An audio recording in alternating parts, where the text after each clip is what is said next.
Poise and Power by Christian D. Larson. Chapter 1. The Need for Power. Whatever we wish to attain or accomplish, power is required.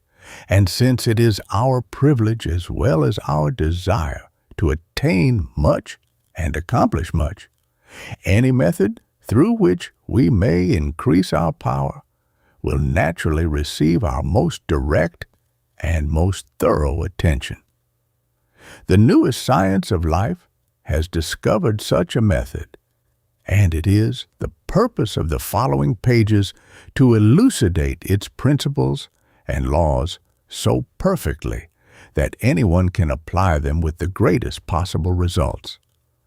The method under consideration we shall call poise, because poise conserves energy, and conserved energy accumulates energy. The path to increase is to save what you now receive and to constructively use what you have saved. This we accomplish through poise. When we attain poise, all the energy generated in the system is saved. That is, all loss and waste is prevented. This fact means much, so much, that months of experience may be required to realize its import in full. Some conception of the value of being able to save all the energy generated in the system will be gained when we learn that the average person loses from 3/4 to 9/10 of this power. Even the mental giants in the world are actually wasting nearly 3/4 of the energy generated in their systems. The 1/4 which is saved and employed makes them great. Then what might they not become if they saved and employed all this power?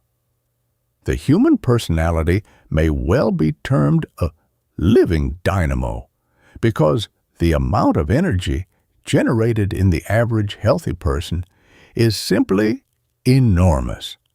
We may therefore predict great things for the race when the art of saving and using all this power is learned. But the importance of the subject does not end with attainment and achievement.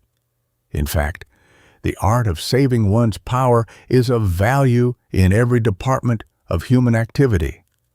Modern physiological research has demonstrated conclusively that it is practically impossible for anyone to become sick so long as the system is full of energy, and it has traced the great majority of the ordinary human ills to one source, lack of vital force.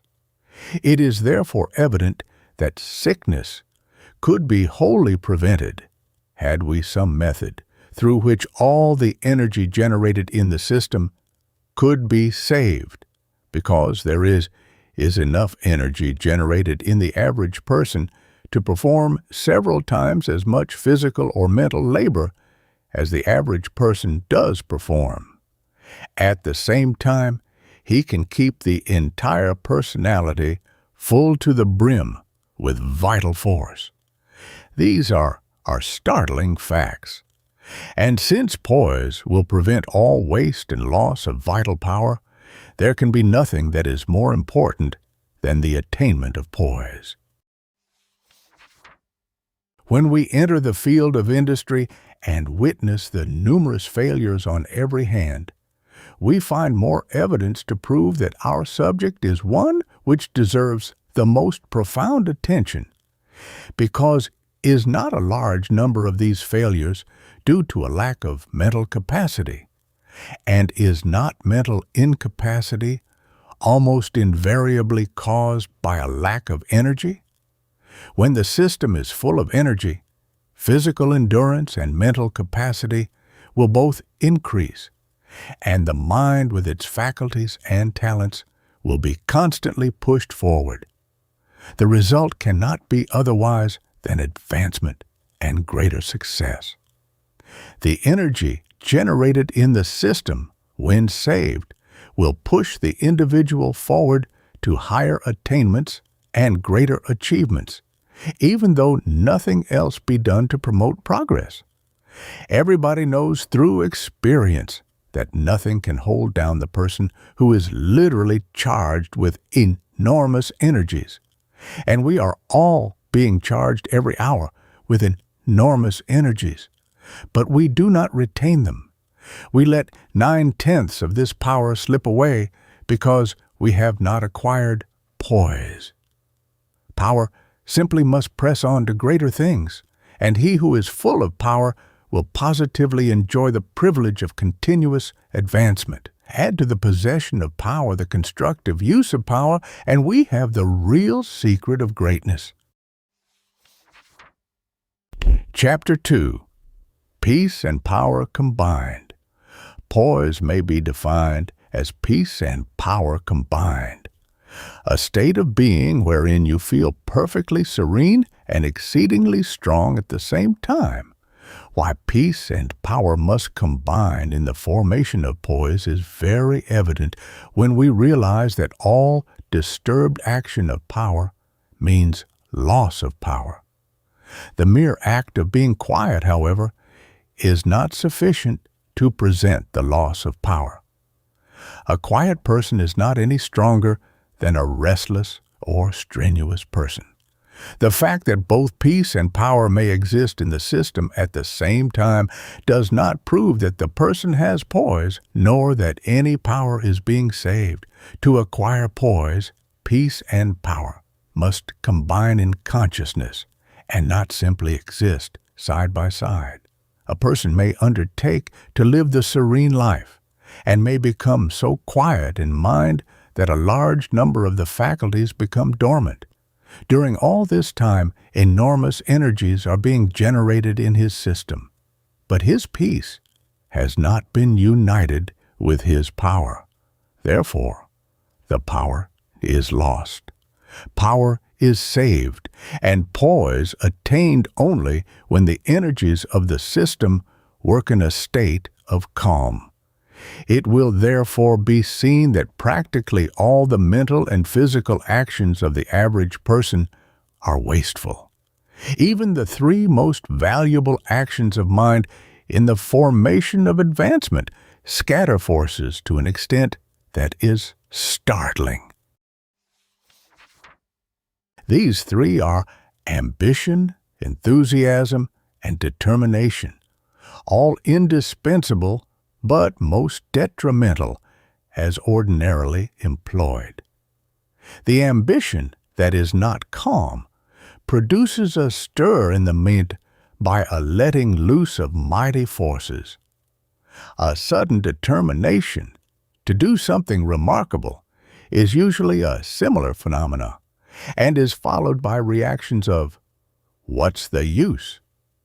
Periodical outbursts of enthusiasm belong in the same category, simply another way of getting rid of energy that we do not know how to hold nor employ.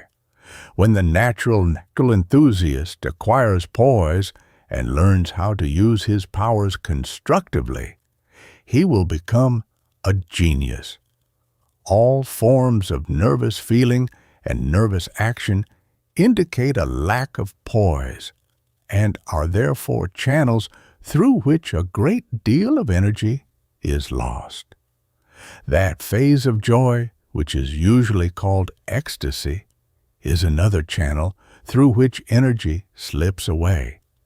And the fact that practically all emotional minds run frequently into ecstasy makes the matter serious indeed. That we should lose energy by being happy may not be pleasant to think of. But since ecstasy is not true happiness, we are far better off without it.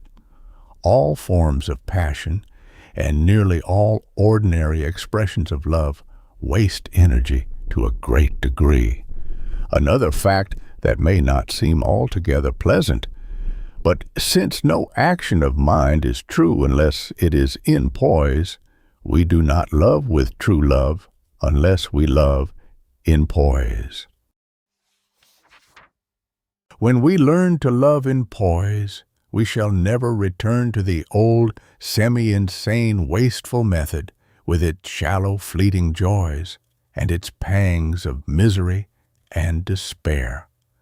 When we love in poise, there is neither pain nor disappointment, and the joys are as deep as life itself. To desire in the present those things which we cannot gain possession of in the present is a cause of waste and loss that is practically without an equal. The reason is readily understood when we learn how universal is the habit of desiring what we cannot get.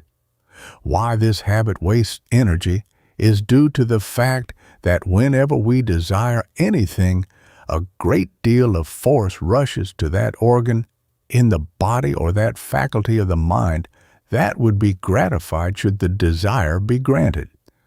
When the desire is not granted, all this energy finds itself on a fool's errand. There is nothing to act upon. And if the mind does not know how to transmute those energies and call them back into use elsewhere, they are lost. The habit of desiring what we cannot get must not be confounded with aspiration or the desire for constant improvement, because in the latter, we are daily working up towards the goal in view, while in the former, we simply desire, doing nothing to reach what lies beyond. There is only one true course for desire, and that is the constant improvement of yourself. Such an attitude of mind gives all the energies of the system something to work for now, and the energies that are put to work are never lost. As the individual improves himself, better and better things will constantly come to him of themselves.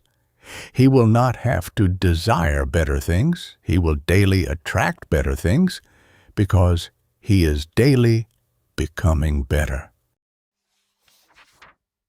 Chapter 3. Control of the circulation.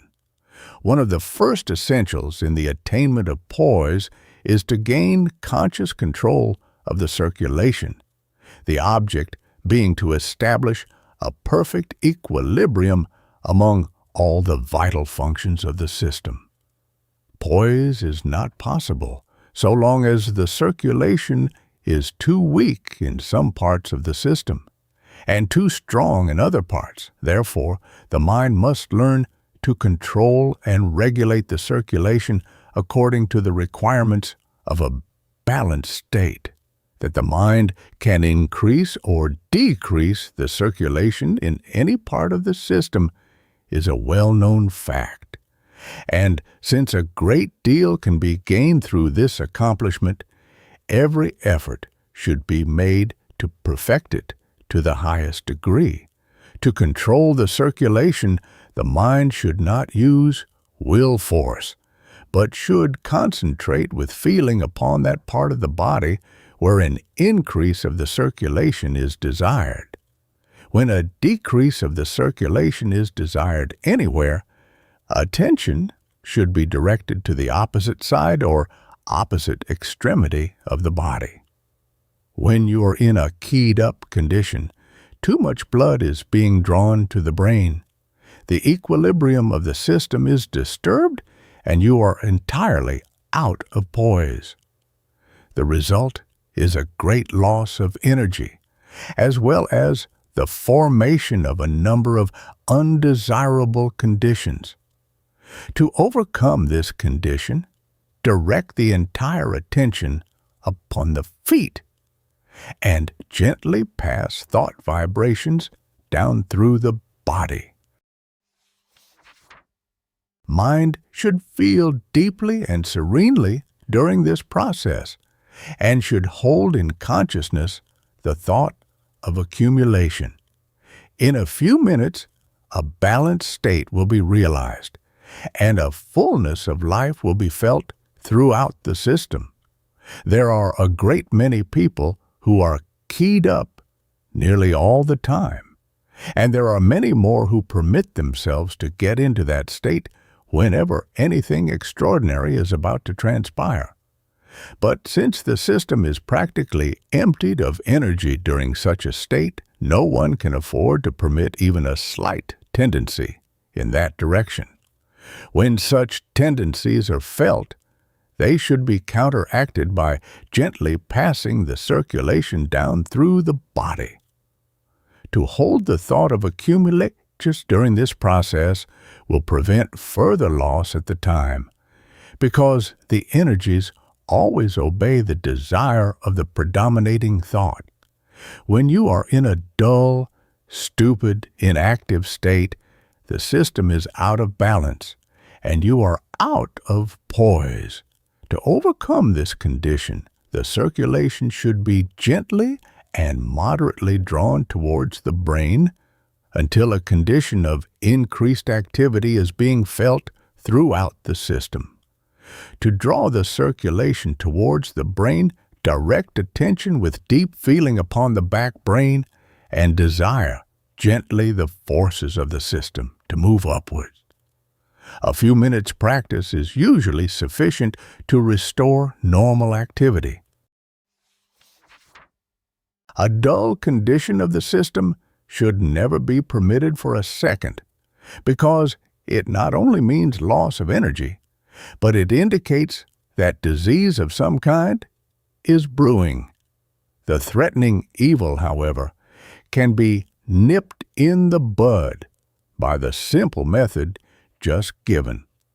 A condition of weakness indicates that the system has so completely lost its poise that it is unable to retain any of its power, and is consequently something which requires immediate attention.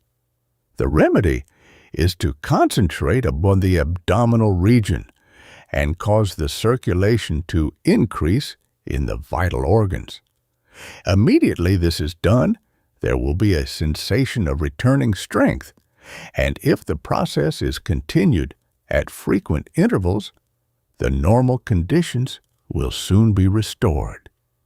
Though you may be too weak to get out of bed in the morning, at noon you will be strong enough to go to your work through the proper application of this method. Whenever the circulation is in an unbalanced condition, we should try to restore equilibrium by these methods, and after a little practice, we shall find that we can increase or decrease the circulation in any part of the body by simply wishing to do so.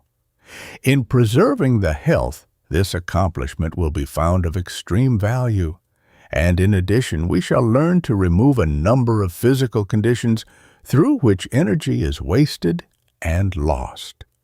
Our object is to prevent all loss of energy. Therefore, we must remove every cause of such loss. An unbalanced circulation is one of the most serious of these causes. When we try to control the circulation, we shall find that we always have results during states of mind that are very deep in feeling and absolutely still. Therefore, when such states are realized, we should watch carefully the mental steps that were taken in bringing about that realization. We will thus discover a way of our own, which is always the best way. Results in the control of the circulation are indicated by an increase of warmth in that part of the body where our attention is directed, and also by a delicate sensation of energy accumulating in the same place. Though there are nearly a score of direct benefits to be derived from the conscious control of the circulation, our principal purpose in the application of this art should be to prepare the system for perfect poise and the greater power which will positively follow. Chapter 4. The Calm Attitude. Cultivate the calm attitude. Learn to pass through all kinds of experiences without deviating for a moment from the true state of living serenity. All forms of restlessness waste energy and must be overcome ere perfect poise can be attained. The same is true of everything that agitates mind or disturbs consciousness. It is possible to reach a state where nothing disturbs you, and it is possible to live constantly in that state while being in the very midst of the hustle and bustle of the industrial world. This state is not attained by a deadening of the sensibilities, because a mastery of the forces of life always causes the sensibilities to become finer and keener than ever before. You are consequently aware of everything, but disturbed by nothing. The harmony of your life is so deep, so positive, and so strong that discord cannot affect it. To attain this serene state, be absolutely quiet for 20 minutes every day, or twice a day if possible. Do not simply be quiet. Try to feel the life and the power of the calm state. It is not the peace that is simply still that we seek, but the peace that is both strong and still. During this exercise, picture in mind the most perfect conception that you can form of the calm attitude, and mentally feel that you are in that attitude. After a few days, you will begin to become conscious of the serene state. This means that the serene state is being established in you. The value of mind picturing in this connection is very great, as it is in nearly everything that we accomplish in life. We may not have thought of it before, but the fact is that practically everything that has ever been done by man began in a mental picture. Mind picturing is rapidly becoming a great art, and those who neglect to study its principles will be left in the rear. Before you attempt to enter this quiet state, relax body and mind. Turn attention upon the depth of your being, knowing that the depth of your own being is still, absolutely still, just as the depths of the sea. After giving a few moments to the deep silence within, give up your entire personality to the silent thought that will naturally follow. But never try hard to be quiet. The serene state comes through the absence of trying. We reach this state not by trying to be still, but by being still. In this connection, it is well to remember that the greatest capacity of mind comes from the strong, silent life force, and that this life force comes into expression only when we are in the calm attitude. The idea that one must become strenuous in order to do things should be eliminated completely, because it is the opposite to the truth. The mind that remains constantly in a serene state will do a great deal more work in a day than the mind that is strenuous. And what is better still, the serene mind will do better work and live much longer. The reason is that the serene mind not only saves its power for actual constructive work, but is also in touch with the depths of real life. And there is nothing that has greater power than real life. 20 minutes taken once or twice a day for the purpose of being absolutely quiet will, if properly employed, produce the calm attitude in a few weeks, after which it will be second nature to be always serene.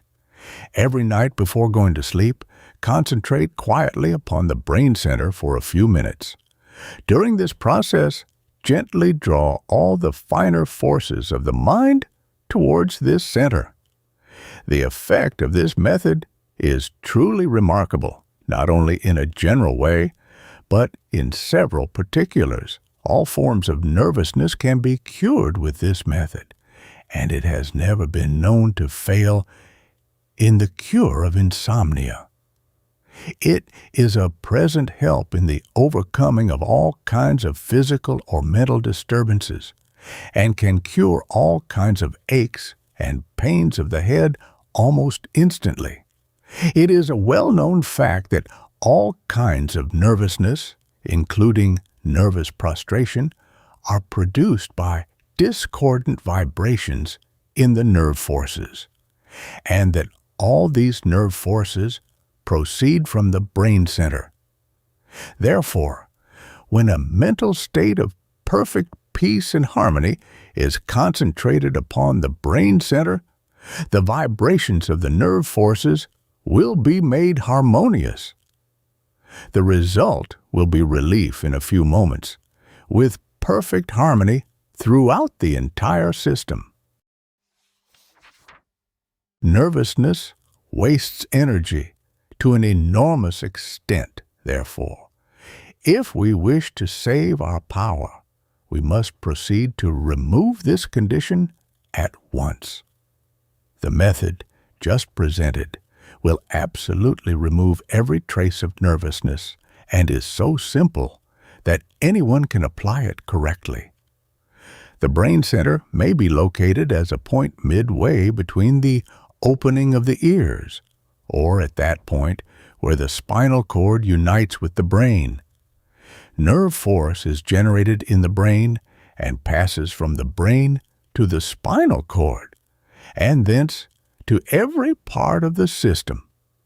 The condition of the vibrations of this nerve force is formed as the nerve force passes from the brain to the spinal cord, that is, at the brain center.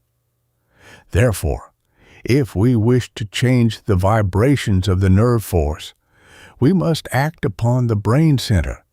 Remember, as the vibrations of the nerve forces are at the brain center, so they will be all through the system. It is, therefore, readily understood why nervousness will disappear from the entire system the very moment that peace and harmony are established at the brain center. When concentrating upon the brain center, the object should be to impress the calm attitude in such a way that stillness is established throughout the depths of mental action. That is, the entire center of the brain should be made calm to the very center of every atom. This is accomplished by concentrating calmly with deep, serene feeling. To gently draw all the finer forces of mind towards the brain center at the time is absolutely necessary, because it is quiet action that produces peace. When forces are made to act in calmness, they will produce calmness in that place where they are directed to act. Should difficulty be met in drawing the finer mental forces towards the brain center, the cause is a lack of feeling. This may be corrected by gently thinking about those finer forces that permeate the substance of things. The mere thought of the finer forces will usually bring consciousness into touch with these forces. And whenever any force touches consciousness, it will follow the desire of attention without any effort being made in that direction. To enable the beginner to apply this method at once, he may associate this concentration with physical breathing. While inhaling with the lungs, make a gentle mental effort to draw the finer mental forces to the brain center. While exhaling with the lungs, let the finer mental forces pass down through the body. The physical breathing should be very quiet and easy, as well as deep and full. To combine in this way the physical breathing of oxygen with what might be called the mental breathing of finer energies is an exercise that cannot be equaled in value by anything that man can do. It is, therefore, the height of wisdom for everybody to learn this method perfectly and apply it constantly. The best time is in the evening after you have retired, because the process will make the entire system so perfectly calm and restful that a most delightful sleep will follow. The exercise, however, can be taken at any time during the day and should be taken whenever a tendency to nervousness is felt. Any adverse condition in the nervous system can in this way be nipped in the bud, and the amount of energy that will be saved will be simply remarkable. Chapter 5.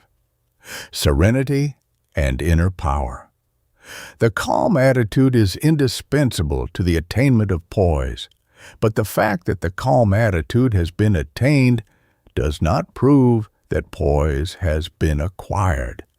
Poise is more than serenity. It is a serenity which is filled with a strong inner life.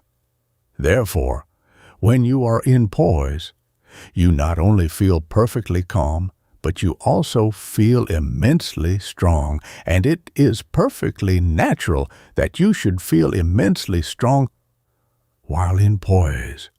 You could not feel otherwise while all the energies in your system are being retained. This fact gives us a simple method for ascertaining whether we are in poise or not, and will enable us to correct the matter at once. Since our object is to hold in the system all the energy that is generated in the system, it will be necessary to practice the art of holding energy until this holding attitude becomes subconscious or second nature. Consequently, a few moments should be taken at frequent intervals for the purpose of trying to hold in the system all the energy generated in the system. The method is simple and consists in expressing a deep, quiet feeling throughout the system, with the idea of holding all the power that you feel. After a few moments of this practice, the consciousness of added power is realized, sometimes becoming very strong. When a great deal of power accumulates in this way, it is well to direct it to some part of the body or brain that you wish to develop. This is done by concentrating attention on those parts. When trying to hold energy in the system, the results will increase considerably if the mind is made to think serenely in every part of the entire personality. In other words, think with every fiber in your being. Think serenely. Think the holding of power. Think poise. When full consciousness is attained, one will naturally think with the entire personality and not simply with the brain. Then it is that one will develop a powerful mind. Then it is that genius will begin. By expressing deep serene thought in the entire personality while trying to hold the energy generated in the system, three great things will be accomplished. The process of holding the energy will be promoted to a very great degree. The mind will be trained to think through the entire personality, and the mind will gain conscious control of energy in every part of the system. The last accomplishment is of extreme importance, because to attain perfect poise, the mind must control every part of the system. This is possible only when the mind thinks in every part of the system. Such thinking, however, must not be superficial, but must be of the heart. That is, it must be subconscious thought. To learn to think subconsciously, concentrate attention upon the substance of the personal life. Try to consciously feel the real essence of your being. To express such thought throughout the entire personality will also produce what may be called interior action, the deep feeling of real life. This is extremely important because it is the real life, the hamstrung, invincible life that is the actual foundation of poise. When subconscious thinking begins, the imagination will become far more active, a fact which must be dealt with wisely because the imaging process is creative, and creation employs energy. Whenever we imagine anything, we create images in mind that are in the exact likeness of that which we imagine. Imagination is therefore plainly seen to be a creative process. But is this creative process of any value? If nothing comes of it, both energy and time have been wasted. It is a fact to be remembered that the average mind wastes an enormous amount of energy through useless and aimless imagination. To prevent this loss, we must learn how to use the imagination constructively, to image only those things in mind which we wish to retain as permanent factors in our advancing existence. To imagine that something is taking place that is not taking place is to create an artificial structure for the purpose of tearing it down again, a pastime that seems both innocent and harmless. But it wastes energy to a degree that is startling. There are millions of minds that indulge in it daily. To image overpoint the inferior side, the imperfect side, the dark side, or the disagreeable side of anything is to create mental structures that will ever be an obstacle to the welfare and the growth of the individual. Therefore, this practice not only uses up creative energy for nothing, but in addition creates mental states that are against us in every shape and form. To imagine ourselves in the past or in the future is also to use energy to no good purpose. We are not in the past. Therefore, to create mental structures after the likeness of past events is to create something which we cannot use and which will have to be torn down. Neither are we in the future, and since we do not know in detail what the future is to be, we cannot picture anything in mind that will be true to our future. Therefore, what we now imagine about the future will have to be taken out of mind as a false structure when the future comes. It is not necessary to illustrate any further. The fact that imagination employs energy is sufficient to cause every mind to exercise caution in the use of the imagination henceforth, and to never permit the imaging faculty to construct what is neither real nor possible now. To employ the imagination constructively, image yourself in mind as you desire to become through orderly development. Image all your faculties and talents as they are in the ideal and perfect sense. Picture upon mind the larger, the higher, and the better of everything that now exists in your life. By this process, energy will be employed in promoting advancement, growth, and progress. It is a joy to know that energy employed in this way is not really used up, because the more we advance, the larger becomes our conscious scope of life. And the more life we are conscious of, the more life and power we gain possession of. Therefore, to use energy for the purpose of growth and progress is to multiply energy. The law is, to him that hath shall be given. We shall understand this law perfectly when we realize that we possess in consciousness only that which we constructively employ. Since our object is higher attainments and greater achievements, it must necessarily be our desire to constructively employ everything that comes into our states of existence. For this reason, we must learn to hold in the system all the energy that is generated in the system, to have it ready for the hour of extraordinary action.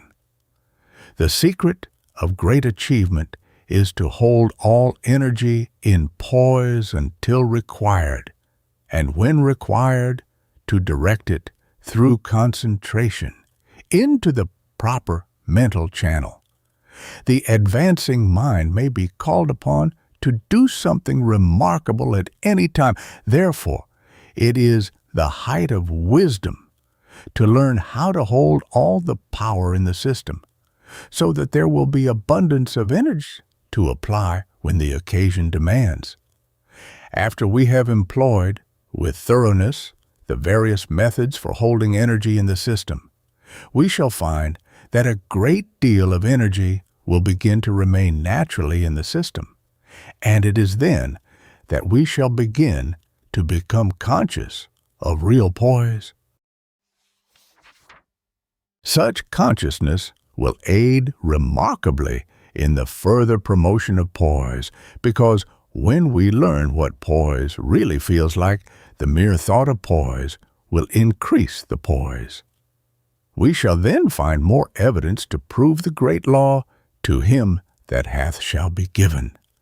It is therefore of the highest importance to learn to detect the attitude of poise and to attain a fuller and deeper realization of this attitude. Poise holds in the system all the energy generated in the system. Consequently, by frequently trying to hold this energy, you steadily work yourself into the attitude of complete poise. Chapter 6. Power through Virtue. Be virtuous in thought and action.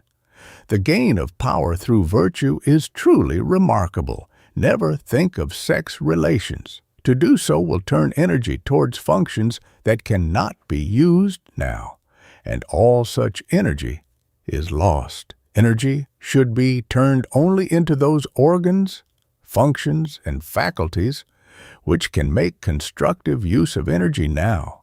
Therefore, no thought should be given to functions which must of necessity remain inactive. There may come a time when these functions can be used legitimately and properly, and when that time comes, energy may be turned into those functions, but not before.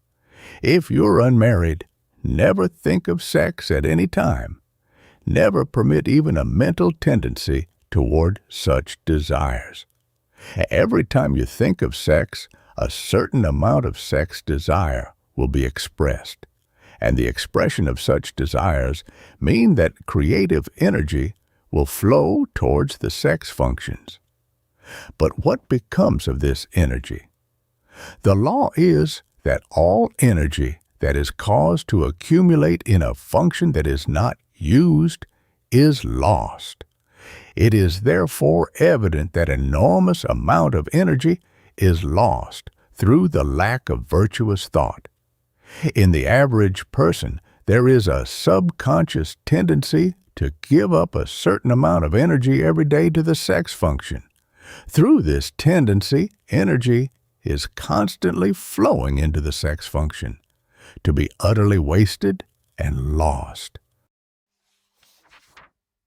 We are not making extravagant assertions when we declare that a very large number of people lose nearly one-half of their energies in this way. We are also keeping strictly within the bounds of fact when we declare that the world would have 10 times as many great minds as now if real virtue was generally lived. By real virtue, we mean the prevention of all loss of energy through the sex function. To bring about this complete prevention, three things are necessary. All illegitimate sex relations, physical or mental, must be discontinued entirely. No thought of sex should be permitted whatever, except during actual, legitimate sex relations. The subconscious tendency to cause a constant flow of creative energy towards the sex functions must be overcome. The first essential is not at all difficult to comply with. This is demonstrated by the fact that nearly all unmarried women and a great many unmarried men do comply with it already. The second essential may be more difficult because it is easier to control action than thought. However, this second essential simply must be complied with because every thought of sex deprives the system of energy. The third essential can be complied with through transmutation only, which will be considered in another chapter. Subconscious tendencies can be changed or reversed only through subconscious action, and the required subconscious action in this case is transmutation. The subconscious tendency under consideration is hereditary to a greater or lesser extent in everybody, but is intensified by every unvirtuous thought that the individual may create. Being hereditary and quite deep-seated in the subconscious life, persistent effort will be required to remove it, but the recompense for such effort will be very large. In the average case, it will mean that physical strength and mental capacity will be nearly doubled. If you are married, reserve all thought of sex for the hour of true and legitimate functioning. At all other times, refuse absolutely to think of sex. Keep mind in a pure, virtuous attitude under all circumstances, and counteract all impure suggestions with the thought of spotless virtue. To be conscious of virtue is to save a great deal of power, because through such consciousness a tendency to retain all the creative energies in the system is established. When we feel the real life of virtue, the mere thought of virtue will add power to the system. Such thought will also neutralize the temporary effect of every unvirtuous suggestion that may be met in the outer world. When you meet people, never permit yourself to think of whether they are males or females. Meet people as people, or rather, as minds with unbounded possibilities, whether they express themselves as masculine personalities or as feminine personalities should not concern you. Your object is to associate with the superior side of all personalities, that you may enter into a deeper sympathy and a higher understanding of everything that has quality and worth. This leads us to another phase of human relationship, the meeting of mind with mind, and it is a study of the first importance in the attainment of poise. When we meet other minds, a certain degree of mental activity takes place. Since all action employs power, the nature of such mental activity will determine whether this power is to be lost or no. There are only two ways of meeting other minds. The one is to meet them in a state of sympathetic harmony. The other is to meet them in a state of cold resistance. True, there are many grades and vibrations of these two, but they are all modifications of one of the two. When we resist, we lose energy. All fighting attitudes are wasteful. Even righteous indignation, as it is called, destroys as much vital power as ordinary anger. The same is true of all antagonistic attitudes, arguments, and disputes. Never argue with anyone. Nothing is ever gained through arguments or disputes where mind is arrayed against mind, but much is lost, because all such attitudes of mind scatter forces. Be in harmony with all things and all persons at all times. Relate yourself harmoniously to all circumstances and conditions, and be at peace with all creatures, all elements, and all forces. When you are out of harmony, you are out of bhatki. When antagonistic forces are felt, they should never be permitted to follow their inclinations. The tendencies should be turned and the energies directed into channels of construction. When on the verge of anger, think of something you love, and your power will be saved. When on the verge of fear or anxiety, have faith. When people present their inferior side, make a special effort to see the superior side. When things seem to go wrong, enter into mental contact with the ideal, which is always right. In brief, be in harmony regardless of what may transpire. When trying occasions are met, the perfect poise will be tested. If we come out victorious, poise will be more firmly established than it ever was before. It is therefore to our advantage to meet such occasions if they are met in the right way. And the right way is to hold attention upon deep thought and feeling. So long as thought is in deep feeling, we can remain in poise, providing we are conscious of poise, no matter how trying or adverse the circumstances may be. However, the very moment we permit thought to run towards the surface, poise will be lost. This state of deep consciousness or feeling is one of the characteristics of poise. Therefore, so long as attention is held in deep thought, mind will be in the attitude of poise. This attitude of deep, serene thinking is indispensable to harmony while we are in contact with other minds, because everything that comes from another mind has the tendency to modify the attitude of our minds. But it is only the surface states of mind that can be modified at first by what comes from without. Therefore, by remaining in the attitude of deep, serene thought, poise will be retained, and nothing can change our way of thinking or acting unless we give conscious permission. Neither can anything disturb our equilibrium at any time. Chapter 7. Composure and Self-Possession. Be composed and self-possessed. Forget the outer self by thinking deeply about the inner self. This is extremely important because complete self-possession is the result of mild surface action and a full, strong, serene interior action.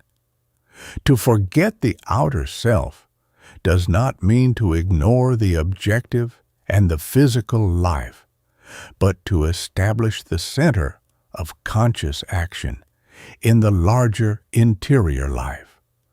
What we become conscious of, that we shall express.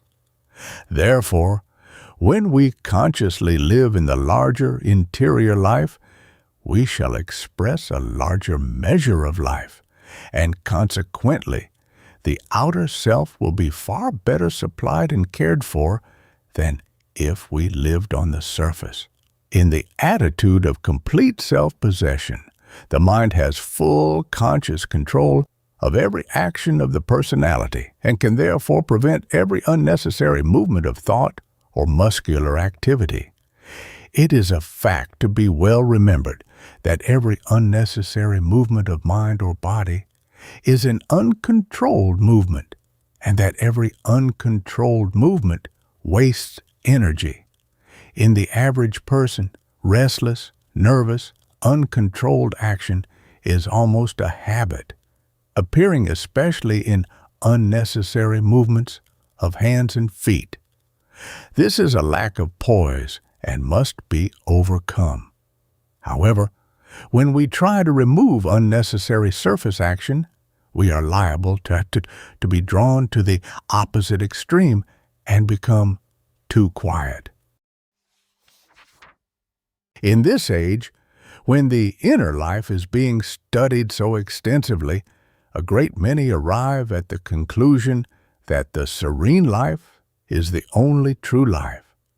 This conclusion is based upon the discovery that the higher consciousness can be attained only through the perfect calm. But though the perfect calm is necessary to the attainment of any larger or higher state of mind or consciousness, still, the perfect calm alone will not bring these things. Too many students of the new life have aimed at simply becoming quiet, acting upon the belief that both wisdom and power will come in the silence. But in their efforts in this direction, they have overlooked one of the greatest principles of attainment in existence, viz., no attainment is possible without power, and power cannot act constructively unless it acts in peace. A person may become quiet in a superficial way without preventing, in the least, the constant waste of energy through the various sources mentioned. In this quiet state, he may expect to gain power, but no power will be gained until he stops the waste of power and consciously unites peace with power. We must remember that the consciousness of peace and the consciousness of power are two distinct states of consciousness. Though both states may exist in the mind at the same time, still, if they are separated, nothing will be gained as far as the gaining of power is concerned. The quiet person has the consciousness of peace. The strenuous person has the consciousness of power. But neither has poise, and both are wasting their energies to an enormous extent. extent. The strenuous person scatters his forces broadcast by forceful action. The quiet person fails to hold on to any of his energies and permits them to gently slip away. When the consciousness of peace and the consciousness of power are united, we have a new state of consciousness, and this consciousness is poise. Therefore, when we proceed to change the center of consciousness from the plane of restless surface action to the plane of serene interior action, we must not forget to keep power in mind, as well as peace. In this connection, the attitude of deep soul satisfaction should be cultivated to the fullest extent. Also, a state of uninterrupted contentment. This may seem difficult to do when everything in life is the way we do not wish it to be. But we must remember that happiness does not come from circumstances or things. Happiness does not come from having much, but from being much. And he who is much will inevitably possess much. Contentment and soul satisfaction hold power in the system, and thus aid directly in giving the person the greater power required to make everything in life become the way he desires it to be. Deep soul satisfaction will also promote the consciousness of poise and give to mind a clear conception of what poise actually is. In other words, poise will be felt, and we do not understand poise until we feel it. After we have felt poise, we know the way to the mental attitude of poise, and can successfully enter this attitude at any time and under any circumstance. When we have learned to do this, we should always act in poise, whether our work be physical or mental, or both. To act in poise does not require slow, measured movements, as too many suppose. You can work with lightning speed and still be in poise. In fact, the more perfect your poise, the more rapidly you can work, and the higher will be the quality of your product.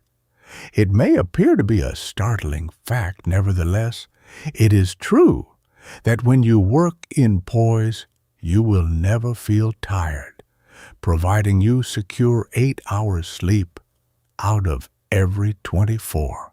Always think in poise and feel every thought to be calm and strong. If every thought does not produce a calm, strong feeling in mind, you're out of poise and are losing mental energy. To think in poise is a very high art and will aid remarkably in developing ability and mental capacity. To cultivate this art, give the feeling of poise to every thought, and gradually you will think more and more in poise without trying to do so. There are few attainments that are of greater value than to be able to speak in poise. The public speaker who can speak in poise will reach the very soul of his audience, and every word will carry conviction.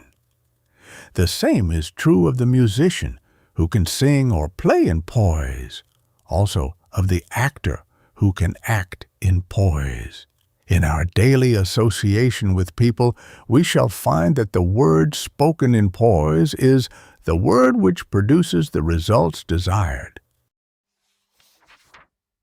In brief, if we have to depend upon our voice for success, we shall never fail when we speak in poise.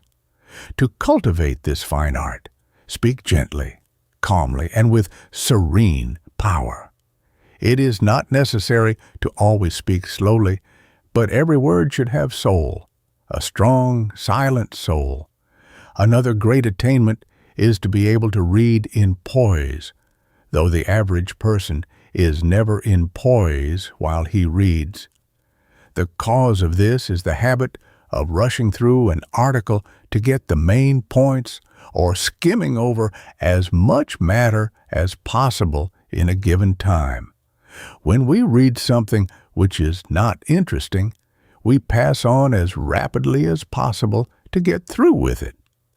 When we read something which is interesting, we are constantly on tiptoe to discover what is coming next. The result is nervousness, restlessness, waste of energy, and the formation of tendencies which lead mind into the shallow, the superficial, and the inferior. To cultivate the art of reading in poise, select the best, or that which is absolutely necessary for you to read, and read very quietly at first. Realize that it is not how much you read that counts, but how much you gain from that which you do read. Express the feeling of poise in every word that is mentally spoken, and try to discern the inner meaning of every statement made. This will develop depth of feeling in connection with your reading, which is so necessary to the attainment of poise. In a very short time, you will naturally enter the attitude of poise whenever you take up something to read, and you will be able to read with considerable speed without losing your poise in the least. To read in poise not only saves energy, but it develops depth of thought, lucidity of intellect, and evolves a much clearer understanding of that which is read. Among all great attainments, that of going to sleep in poise is by no means the least, because no one can fully gain that for which he goes to sleep unless he goes to sleep in poise. This is very important, as we cannot impress the subconscious with any satisfactory results unless we go to sleep in poise.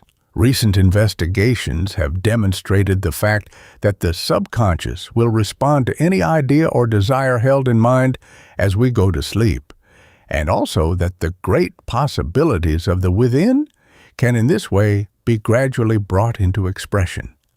But we must go to sleep in poise to have these extraordinary results. To go to sleep in poise, relax mind and body, feel the soul of poise, and realize the fullness of the silent life. Chapter 8. The Power of Concentration.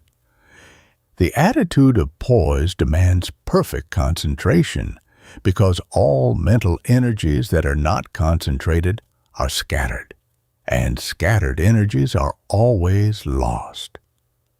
To be able to focalize all the power of mind and body upon the one thing that we desire to accomplish now is one of the greatest secrets of success. Even more than that, it is indispensable. No one can succeed without concentration. Thousands of brilliant minds have failed because they lacked in this one essential. While a great many ordinary minds have succeeded remarkably, even in the midst of all kinds of obstacles, simply because they possessed a perfect concentration. Before concentration can be developed, we must understand what it is. We must learn that it is not the mere fixation of will, nor the ability to hold thought riveted upon some object or subject as long as one may desire. Neither is concentration indicated by absent-mindedness, nor the state of being oblivious to one's surroundings. In absent-mindedness, the mind wanders. And when the mind wanders, forces are scattered. A tendency to absent-mindedness indicates that attention is not under control, and consequently drifts at the call of suggestion or unconscious mentation. In concentration, however, the attention is under complete control of the conscious desires of mind and can be focalized anywhere for almost any length of time or changed to any other point instantaneously without the slightest use of forced mental action. True concentration is always smooth, easy, and even soothing in its effect, being absolutely free from wrought-up or strenuous actions. The purpose of concentration is to draw all the forces of the system into that faculty which is being used in the promotion of present objects. But this purpose is interfered with if forceful actions are employed. Let it be remembered that all forced actions of mind or body waste energy, because what is forced is scattered. Another fact to be well remembered is that so long as we try to concentrate, we shall utterly fail to concentrate. Concentration is not the result of trying, but of being. It is a state of consciousness that is not actual until it becomes permanent. The foundation of this state of mind is a wide-awake attention, not simply attention or a wide-awake mental state, but wide-awake attention. A mind may be wooed awake without giving particular attention to anything, and there are many grades of attention that are by no means wide awake. The wide awake mind is the mind that is in full action, and when this full action takes place in one single faculty, we have perfect concentration. Concentration, therefore, implies undivided attention and full mental action where the attention is directed. To give undivided attention to any subject or object, a living interest must be taken in that subject or object. This is possible by viewing those things from an interesting point of view, then giving your whole life for the time being to the idea gained from that view. There is something about every subject and every object that is extremely interesting to you, and you can find it by looking for it. Examine all sides with care, and that something which can positively attract your interest will appear. To try to concentrate upon something in which you are not thoroughly interested is to waste energy as well as time. Therefore, to create interest is the first step. To employ time in finding the viewpoint of interest is to gain time, to promote a full mental action where attention is directed, that is, to make that part of mind wide awake. Consciousness should act in what might be called the upper story. It is a well-known fact that all the forces of nature become finer, stronger, and more rapid the higher they ascend in the scale, and the forces of mind, being natural, are no exceptions. Therefore, every action of mind should be expressed through the highest, the brightest, and the finest mental vibrations that consciousness, in its present state of development, can discern. Those actions of mind which are expressed through the finer feeling of thought belong higher in the scale than ordinary objective thinking. Consequently, if attention would always act through these finer feelings, we should permanently establish the wide-awake attitude. This is extremely important because the wide-awake mind is not only in a superior state of ability, but is giving action to this ability. To develop the faculty of being interested, direct attentions upon something of interest every moment. This practice is most profitable because everything develops through use. Should you fail to find anything of interest at any particular moment, the mere fact that you are looking for an interesting point of view will keep the mind in a state of wide-awake interest, and your purpose in mind will accordingly be fulfilled.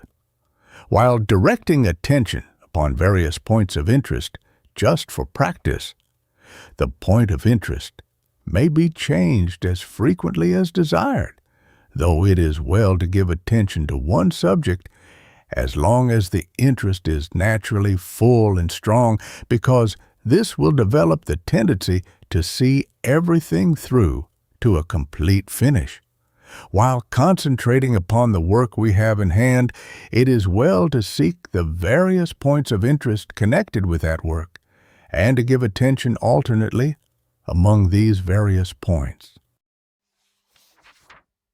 This will broaden the scope of attention and consequently increase the capacity of the faculties employed.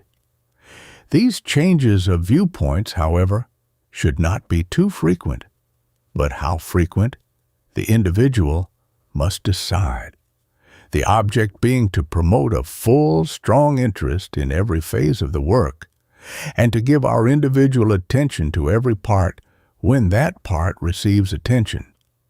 All objective or mechanical methods for developing concentration should be entirely avoided because such exercises will simply tend to draw mind to the surface and thus produce shallow thinking, as well as scattering and wandering mental states. Real concentration has depth. Therefore, to develop real concentration, depth of thought, depth of feeling, and depth of consciousness must be employed. We must seek to enter into the spirit of things instead of simply gazing upon the surface of things. When we realize that we are in touch with the spirit of that upon which we are directing our attention, we should give our whole life to that attention, and the development of real concentration will be thoroughly promoted. Chapter 9. Directing the energy. The object of concentration is to turn all the energy of the system into any channel desired, so that the full power of mind and body may be given to the work in which we are engaged now.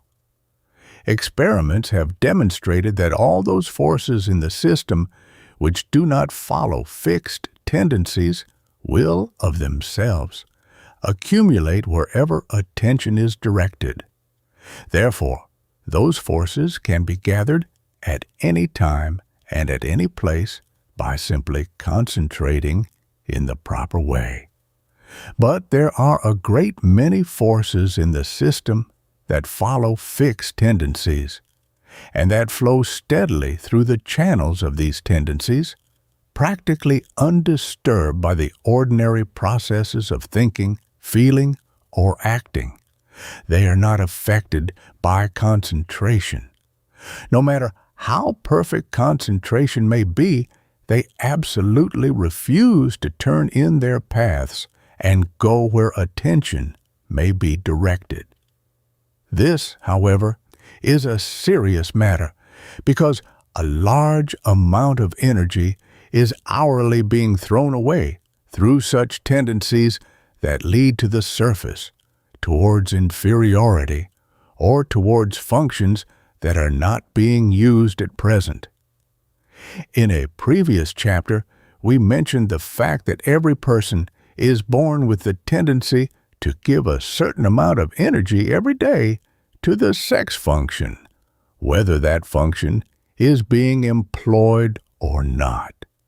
We also stated that when the sex function was not actually and legitimately employed, all such energy was lost.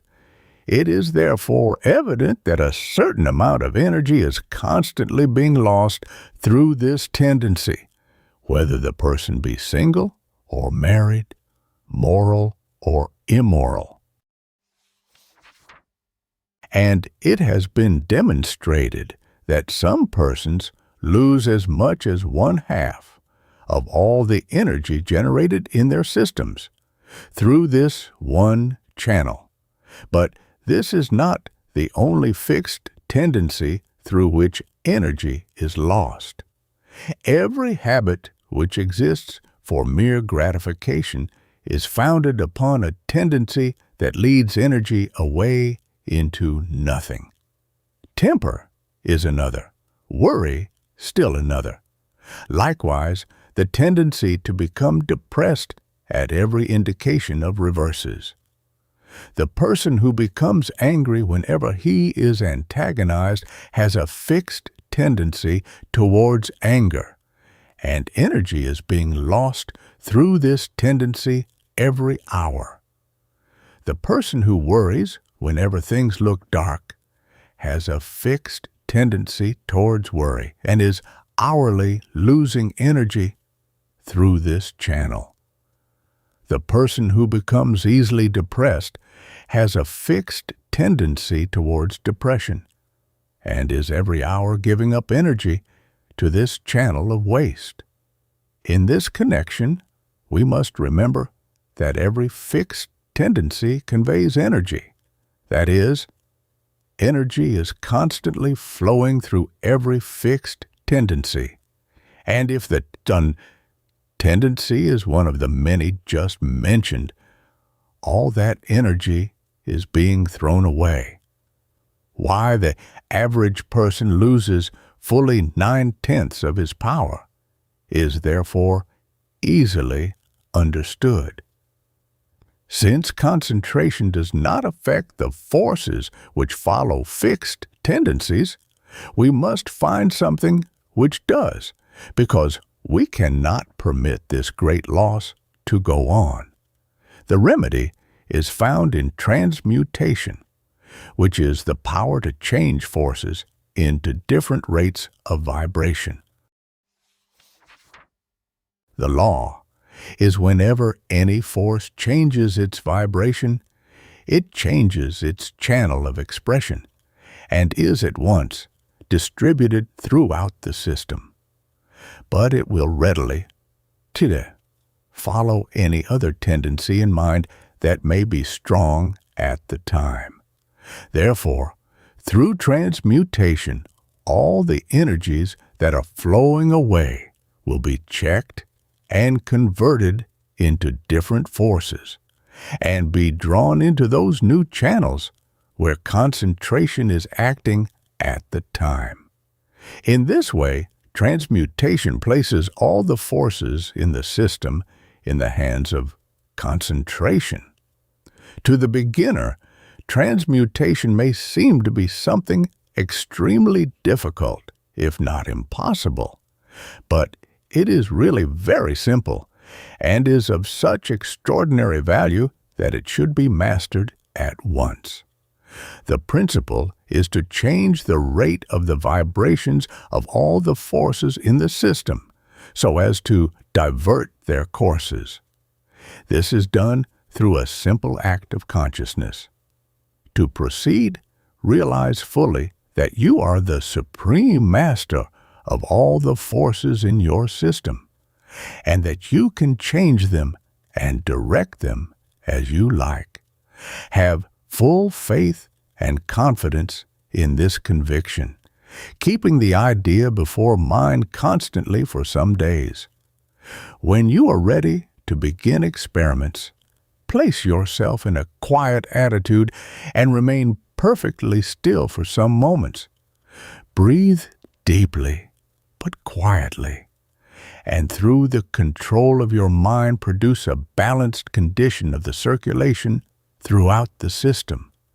Then turn mind towards the subconscious, concentrating gently upon the deeper consciousness of life in every atom in your being. Picture in mind the life that permeates every fiber in the body, and try to feel the mind that thinks in every part of this life. In other words, try to deeply feel the life that permeates your being. When this deeper feeling is felt, pass a wave of thought gently through your entire system. And when you feel that this thought wave fills every part of the system, draw this thought wave gently towards the deeper, finer life that permeates the system. Repeat this several times until you can actually feel the forces of your being responding to this deepening of thought. When this is felt, turn your attention upon some faculty that you wish to develop and concentrate with full interest in that direction. While doing so, you can feel the system being filled with forces you never felt before, and you can also feel them moving with your attention, accumulating where attention is directed. This practice taken every day will in a few weeks increase your power to a remarkable extent, and you will find that your false or perverted tendencies will have practically disappeared of themselves. By turning the forces of these tendencies into other channels, the tendencies cease to be. It is well, however, to give each perverted tendency special attention whenever it becomes active. Should you feel the inclination to worry, proceed at once with the process of transmutation, and when you feel the chemical change in the vibrations, enter into a deep interest in the attitude of cheer, brightness, and faith. When you feel anger approaching, transmute the forces you feel and concentrate upon love, kindness, and sympathy with the whole heart and soul. Whenever you feel the sex function becoming active and you do not wish to employ that function at present, transmute the energies which you feel, directing your attention especially to those parts of the body where you feel the energies very active, and then gently draw all the refined forces towards other parts of the body or to special parts of the brain. Such creative energies are very powerful, and to transmute them into physical vitality or mental force will prove most highly beneficial. All these fixed tendencies are subconscious. Therefore, these forces cannot be changed except through a change in the subconscious mind life. This is effected through the process just presented. To remove a habit, take up the process of transmutation whenever the desire becomes strong. And when you feel a chemical change in the system, turn attention upon some other desire, some desire which you wish to cultivate. No habit will remain in the system after the vibrations of the forces that express themselves through the habit have been changed. Likewise, the desires for certain unwholesome foods may be permanently removed. Discontinue taking those foods, and when you feel a desire for them, transmute all the energies of the system into finer subconscious vibrations and turn attention upon the desire for some food which is wholesome. In fact, any desire can be removed in the same way. If you have a strong desire or love for something or someone that you know cannot be fulfilled at present, you can remove that feeling by transmutation. Anything can be changed in mind or body through transmutation. It is a marvelous art and is so simple that anyone can employ it. What is more, nothing but good can come from its use. The reason is that it works only towards the finer and the more perfect. Chapter 10. Constructive use of energy. To save energy, to accumulate energy, to transmute energy, and to concentrate energy, all these are desired because we wish to use energy, and we wish to use as much as we can possibly secure. Our object in life is progress, advancement, but nothing moves forward without power, the constructive use of power. To use power constructively is work. Therefore, in the last analysis, the purpose of poise is to fit us for better work. To the majority, the term work means wear, tear, and weariness, but it ought to mean pleasure, strength, and development. The industrial world is out of poise. Therefore, the waste is enormous, and the weariness is pitiful, while the laborer wears out like inanimate machinery. The majority imagine they are overworked and have good reasons, from the old point of view, for such conclusions. But the real trouble is not too much work. The real trouble is too little poise. So long as you are working in poise, it is practically impossible to overwork. It is not work that furrows the brow, whitens the head, ages the body, and weakens the mind. It is nervous rush. To work without poise is one of the greatest mistakes of the age. The result is premature death to the worker and inferiority in the product.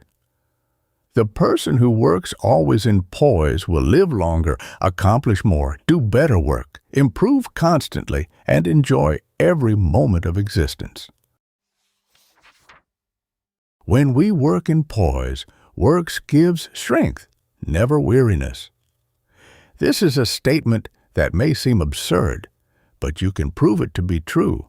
Poise prevents all waste of energy, and to work in poise will accumulate energy because energy constructively employed multiplies itself. When we are out of poise, we dislike work, and work only because we have to. When we are in poise, work is a pleasure, and we work because we want to. If work is a drudgery to you, you are out of poise and are consequently losing nearly 9/10 of your energy every day. We view work as something that exhausts energy. We approach work fully expecting to become exhausted and tired, and what we expect generally comes later, if not sooner. The abnormal desire to get something for nothing, so prevalent in this age, is caused directly by the almost universal dislike for work. We dislike work because we do not know how to work. When we learn how to work, work will become our greatest pleasure, and we shall far rather work for what we require than get it for nothing. The object of work is twofold: to produce something of worth and to develop greater worth in the producer. The latter purpose has been wholly neglected, with detrimental results both to the artist and his art. We must remember that the worth of the product increases as the worth of the producer is developed.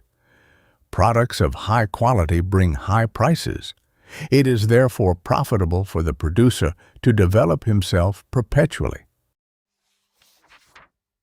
But the average person complains that he has no time for self-improvement.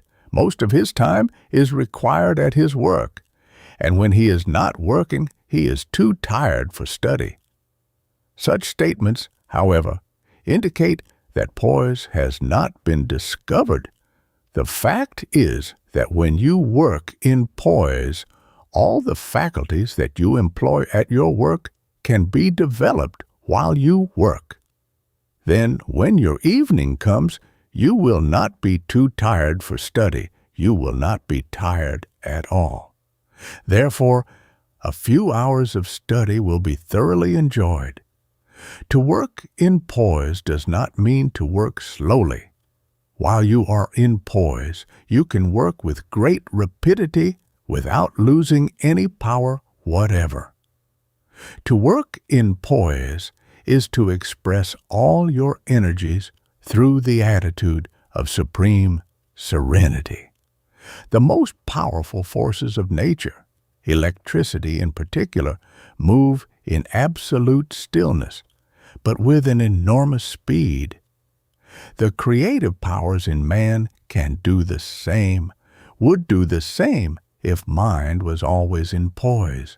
By working in poise, you can therefore supply both quality and quantity. Should you be engaged in a work that is neither pleasant nor profitable, you will not remain long in that position after you have begun to work in poise, because you will constantly improve and will soon be wanted elsewhere in a better place. That improvement of mind and body should follow the constructive use of energy is perfectly natural, and to work in poise is to employ all energy constructively.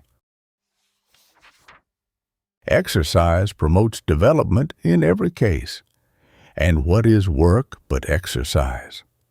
When we go to our work, we expect to tear down the system, and through that attitude of mind, we get out of poise. When we proceed to take gymnastic exercises for the mind or body, we expect development, construction, and through that mental attitude, we enter to a degree into poise. Any physical culturist who understands poise knows that all exercises taken while the system is out of poise are wholly detrimental, and that a certain degree of poise is indispensable to physical development. The same is true of the mind and all the various faculties of the mind. There is no development when poise is absent, but when poise is present, any exercise of mind or body promotes development. It is therefore evident that all work, through physical or mental, that is expressed through poise, will develop the worker himself, and that part of mind or body that is employed directly in the work will receive the greatest amount of development. That all work can be made a developing process, as well as a producing process, is a far-reaching statement, and means a great deal more than the average thinker will at first understand. But it must be readily admitted that the industrial world will be revolutionized, remarkably changed for the better when the twofold purpose of work is recognized and applied. The individual, however, will not be required to wait for the industrial world at large to adopt the new system. He can begin now to make his work a developing process, as well as a producing process, and thus improve himself and his environments perpetually. It has been stated that deep feeling is one of the essentials to poise. But to this, we must add good feeling. To be in poise is to feel thoroughly good through and through, and to enjoy a grade of happiness that is infinitely superior to anything that the restless pleasures on the surface can give to man. This gives another reason why poise is so valuable in the process of development, viz., that no action of mind or body can promote growth or development unless it is exercised in joy. Advancement is the result of what we like to do, what we want to do, and what we derive pleasure from doing. Mental sunshine is as necessary to the development of the talents of the mind as the outer sunshine is to the growth of the flowers of the field. To work in poise and to promote development through your work, a new mental attitude towards work must be formed. Look upon your work as a channel through which you may pass to a better environment and a superior personal development. Do not go to your work with the sole idea of earning wages, because that is not your purpose. Recompense comes as a natural result of work well done, and the better the work, the larger the recompense. But to improve your work, you must go to your work with the object of improvement in view. In fact, the whole of attention must be concentrated upon improvement, self-improvement, and better work.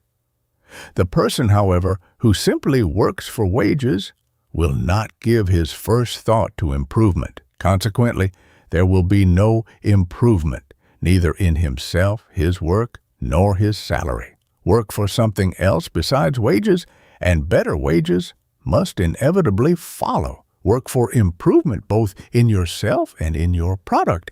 Go to your work with the idea that you are to spend a whole day turning energy into constructive use, and that you are to pass through a series of exercises which will develop your entire personality. Realize that whenever you move a muscle in joy, that muscle grows, and that every time you think in poise and harmony, your mind becomes stronger. Work because you desire to exercise muscles and brains in such a way that you may daily grow and develop into a stronger man, a more competent man, and a more able man.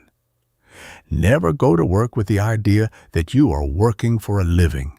To simply work for a living with no thought of improvement is to continue to work where living will be meager and hard to get.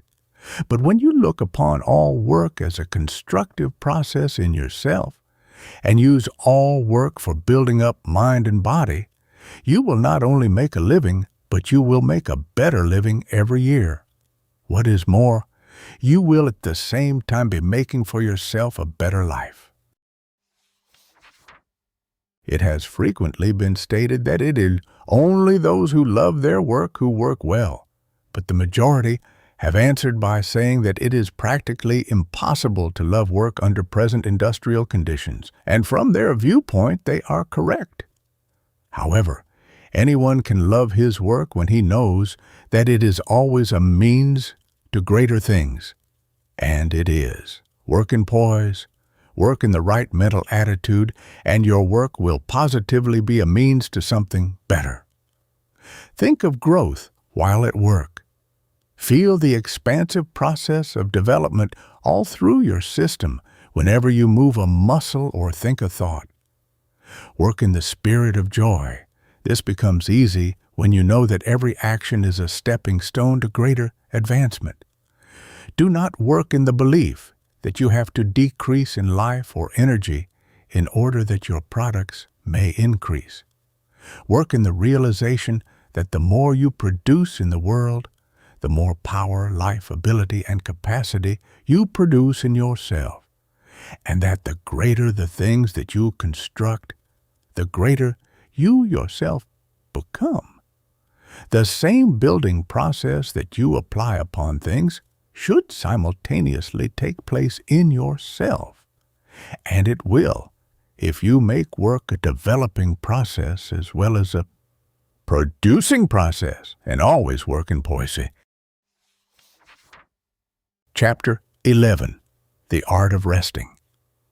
That the ordinary strenuous methods of working causes the system to lose a great deal of energy can be easily understood, but that almost just as much energy is lost through the ordinary methods of resting may seem difficult to believe. Nevertheless, it is the truth. The cause of this strange phenomena is found in the fact that no part of the system can rest until conscious action is completely withdrawn from that part. The average person, when trying to rest, tries to place himself in a restful attitude by consciously acting upon himself to make himself quiet. Therefore, instead of withdrawing conscious action, he continues to apply conscious action and consequently fails to secure the attitude of rest. Before any part of the system can rest, complete inactivity must be secured for that part. But so long as consciousness acts upon that part, complete inactivity is impossible, and consciousness continues to act upon everything that we are conscious of. It will therefore be readily understood that by trying to make yourself quiet, you will prevent yourself from becoming quiet. The art of resting is consequently based upon the ability to withdraw conscious action from any part of the system when desired, and to become wholly unconscious of any plane of action when desired. This is something that anyone can do without any effort whatever. True rest is not promoted by trying to do nothing, but by proceeding to do something else. To do nothing is impossible.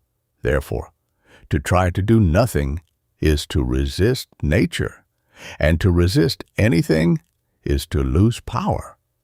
The conscious ego never stops action. It always acts upon something. While awake, this action is directed upon the objective personality. While asleep, it is turned upon the subconscious. Therefore, if you want conscious action to cease in one part of being, you must direct that action to some other part. You cannot stop the act itself. The secret is to give that action something else to do. When you wish to rest one group of muscles, go and exercise another group. When you wish to rest one part of the brain or mind, think of something entirely different. When the whole brain needs rest, go and take some physical exercise that requires no constructive thought. Such exercise will rest the brain more quickly and far better than to lie down and think about how tired you feel. When the entire body needs rest, read an entertaining book, or listen to quieting music, or think about something which takes you entirely away from physical existence. To enter the loftiness, the beauty, and the silent life of spiritual thought will recuperate the body in less time than any other method that can be employed. When you wish to rest any one faculty or function, Do not try to force consciousness away from that faculty or function. Simply direct your attention elsewhere and become thoroughly interested in the new object of your attention. Consciousness will then follow, and all action be completely removed from the part that is to rest. When you wish to rest the entire outer personality, go to sleep. But do not go to sleep in the ordinary way. To go to sleep properly is a fine art, and one that will prove most profitable when mastered. When we go to sleep, we enter the subconscious mind and carry on a form of activity in that state that is absolutely necessary. Everything that we have received during the waking state is carried into the subconscious when we go to sleep. And while we sleep, these things are made a part of ourselves. During sleep, we build character, ability, desires, motives, states of consciousness, etc., always employing the material that we have gathered during the waking state just preceding. During the waking state, we gather material. During sleep, we take that material and rebuild ourselves. It is, therefore, of the highest importance that we gather the best material possible and promote the subconscious reconstruction under the best conditions possible. All construction, however, requires energy. Therefore, all the energy generated in the system should flow into the subconscious during sleep. This is accomplished by going to sleep with a definite purpose in view. A definite purpose in consciousness as it passes into the subconscious will produce a mental tendency towards the subconscious, and all the active energy in the system will follow that tendency. Every form of restless or disturbed sleep is produced by a portion of the active energy remaining in the outer personality during sleep. This condition, however, will be entirely removed by employing the method just mentioned. Therefore, to secure a sleep that is sound, peaceful, restful, and recuperative to the very highest degree, we should go to sleep with a definite purpose in view. This purpose should form itself into a clear conception of what we wish to develop, and should be filled with a strong but gentle desire to promote that development. Through this method, perfect rest for mind and body will be secured, a great deal of energy will be saved from loss, and subconscious development will be more thoroughly promoted. From the foregoing, it is therefore evident that the art of resting is mastered by giving the conscious ego something definite to do in another part of the system, while those parts which have been acted upon are to rest. In this connection, it is well to remember that at those moments when the conscious ego has nothing definite to do, all the energy generated in the system at the time is lost. Consequently, during those moments when we are not engaged in regular constructive work, we should turn attention upon those latent faculties or talents which we wish to develop. Wasted time means wasted energy. Both are prophets of failure.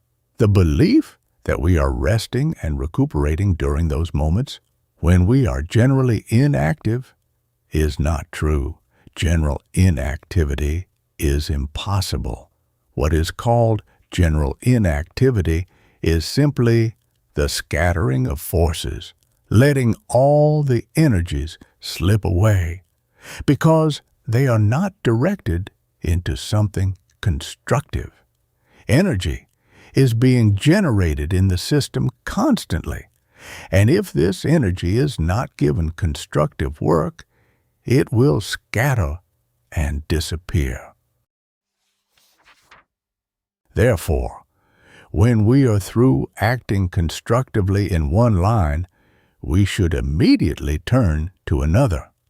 Every moment should be devoted to some constructive work, either on the physical, metaphysical, or spiritual planes.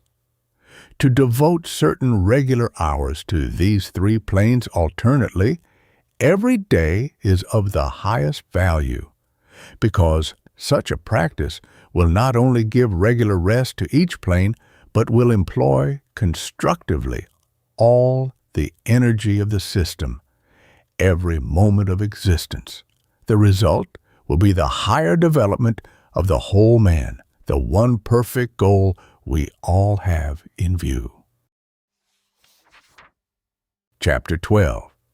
Higher Degrees of Poise.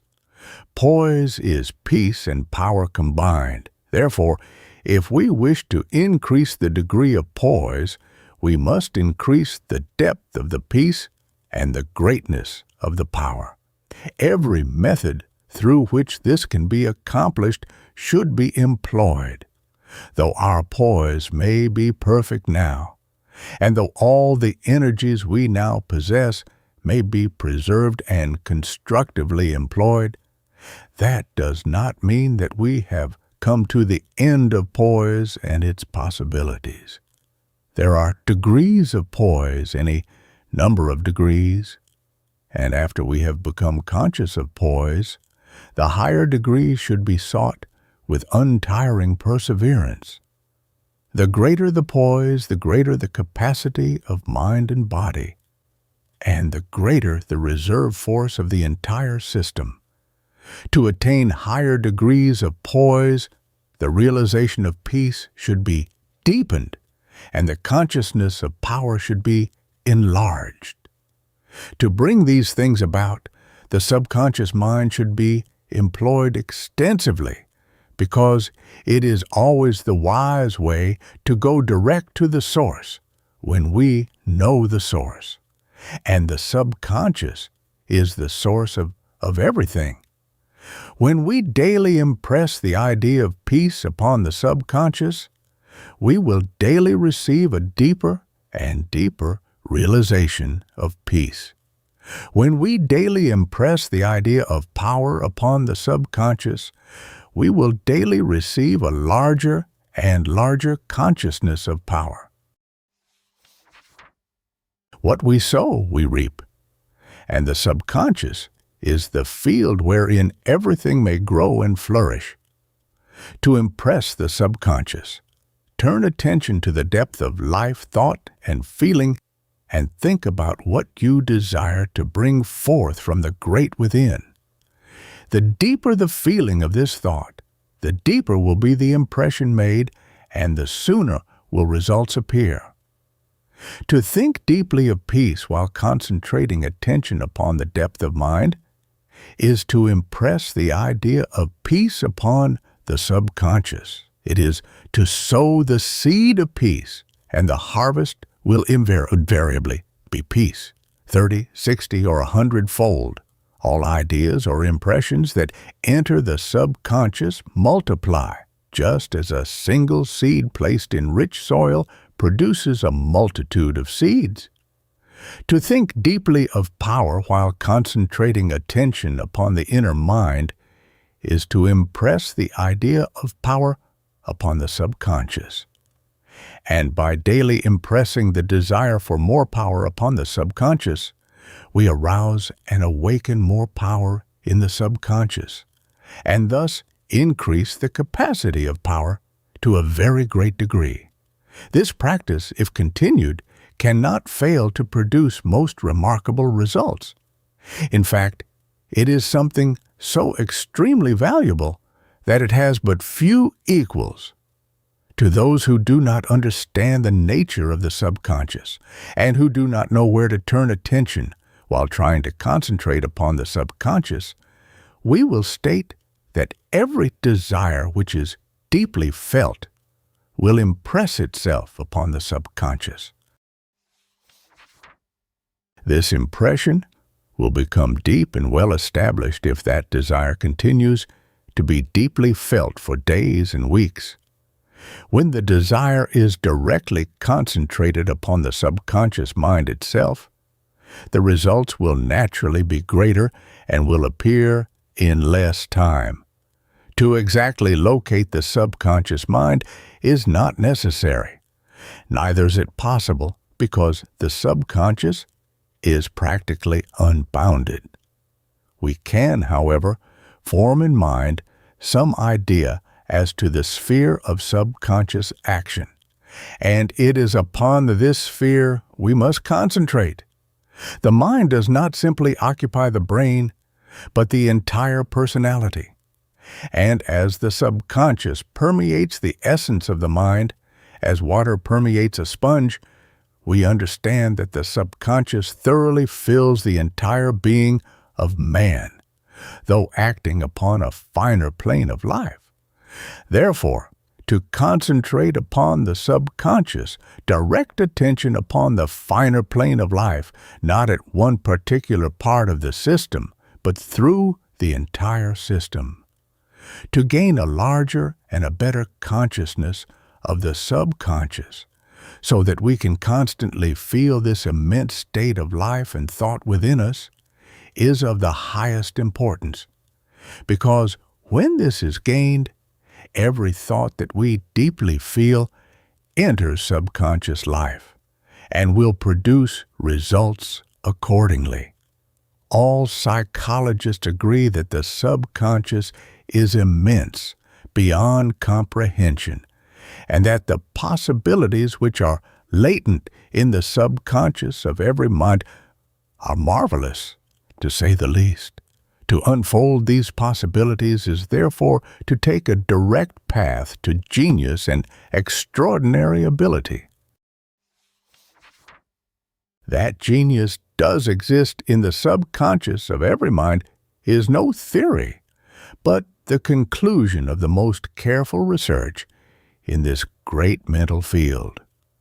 Therefore, we are not making extravagant statements when we declare that genius and extraordinary ability can be developed in anyone, but it is not possible to take any decided steps forward in this respect unless we have poise. So long as we lack poise, the greater talents from within will simply scatter whenever we try to bring them out into fuller expression. In the beginning, therefore, the subconscious should be called upon to deepen the realization of peace and enlarge the consciousness of power, so that a more perfect poise may be attained, or should this effort be discontinued at any time. The attainment of higher and higher degrees of poise must be inseparably connected with every other attainment, because higher attainments in special lines are impossible without a corresponding degree of poise. Consequently, the desire for more peace and more power should be daily impressed upon the subconscious. If this is done, each day will bring a greater supply of these two indispensable qualities. You will find yourself becoming more and more serene, and will daily grow into the perfect calm, the calm that is not only very still but exceedingly strong. The consciousness of power will steadily enlarge until you feel that the power within you is unbounded. When this feeling comes, your future is your own. Henceforth, nothing can hold you down. Nothing can stand in your way. Nothing can prevent you from reaching the heights. When you feel that unbounded power is within you, you will press on and on, regardless of obstacles or environments, and your destiny is to do great and wonderful things in life. You have touched the real source of greatness. Therefore, greatness is assuredly in store for you. When this deeper peace is realized and the greater power is felt, and when these two are united into the one perfect state, poise, the consciousness of real life begins. It is then that we realize that the greatest thing that man can do is to live, not to merely exist, but to live. And life is the greatest thing because all great attainments and all great achievements come from life, abundance of life. He who has found life, the strong, calm, invincible life, has found the peace which passeth understanding. He has placed himself in the sphere of that power which knows no bounds, and he has entered into that state of being that is greatness itself. He strives no more to become. He is all that he has longed for, all that he has aspired to reach and attain, he finds in life. All about him is life, the calm, beautiful life. Within him is life, the same strong, serene life, and before him is life, eternal life, unbounded life, a life so rich, so marvelous, that eternity will be required to reveal it all. Everything seems new. Everything seems possible. To simply live is supreme joy, and to think of the future is to have beautiful visions of the greater riches still in store. But will these visions come true? Yes, they will. And he who has found life knows that they will. He who has found life has discovered the limitless possibilities within. He knows that whatever man may undertake to do, the same shall be done, providing he lives, thinks, and works in life. The mind that has learned to be still and live has found the secret of all secrets. He has found that from which everything comes, that which can supply sufficient wisdom and sufficient power to do anything that man may desire to have done, to any mind that thinks. These things are true. That man can attain anything and accomplish anything is positively true. But how? The first step is that wonderful something we call poise, the peace of the soul and the power of the soul united into the one perfect state of life, calm, strong, invincible life.